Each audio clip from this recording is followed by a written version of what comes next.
Frederick Douglass was a leader of the abolitionist movement, a writer, an orator, and a statesman. He was born in Talbot County, Maryland in 1818, and he didn't know his exact birth date, but eventually adopted February 14th as his birthday. His mother was Harriet Bailey, and his father was a white man. Douglass did not know his mother very well because she lived on a plantation 12 miles away, and had only seen her 4 or 5 times before she passed away. Douglass grew up on a plantation with 300 to 400 other slaves. He received very little in the means of food and clothing, and the slaves on the plantation always worked hard. Douglass's first overseer is Mr. Sevier, who eventually dies and is replaced by Mr. Hopkins, who the slaves regard as a better overseer because he shows some compassion towards the slaves. On the plantation, the highest honor a slave can receive was to be selected to work in the great house farm. But Mr. Sevier is later replaced by Mr. Gore, who excels at his job. Douglass can recount three times when an overseer murdered a slave with no justifiable reason behind his actions. Douglass is eventually moved to Baltimore by his master Anthony, and Douglass is eager to move off of the plantation and into a bustling city. When Douglass arrives in Baltimore, he meets his new mistress, Miss Auld.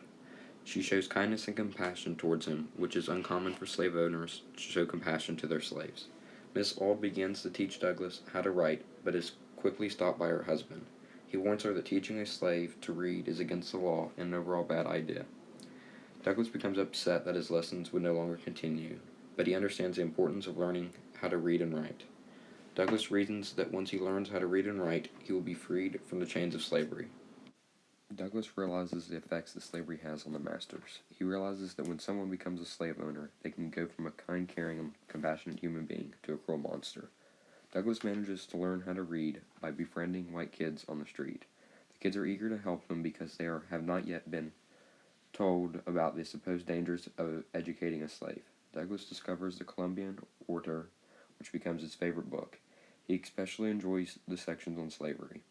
This begins his career as an orator, and he eventually discovers that slaves can become free if they travel far enough north. Douglass is starting to become accustomed to Baltimore when his master Anthony dies and all of his slaves are sent back to be evaluated. Frederick returns to be evaluated, but is lucky enough to be sent back to Baltimore. Douglass watches slaves become divided up from their family and friends. Douglass is eventually moved from Baltimore to Master Thomas's plantation in March of 1832. Master Thomas is a terrible slave owner and a religious hypocrite.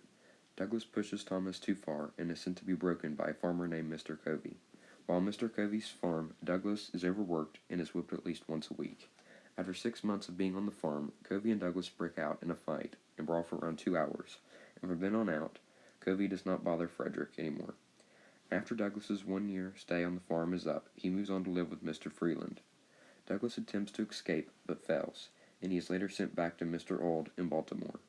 Douglass becomes skilled at shipbuilding and becomes a talented caulker. Douglass eventually escapes to New York and becomes a free man, but later moves to New Bedford, Massachusetts. Douglass eventually finds a job and is able to support himself.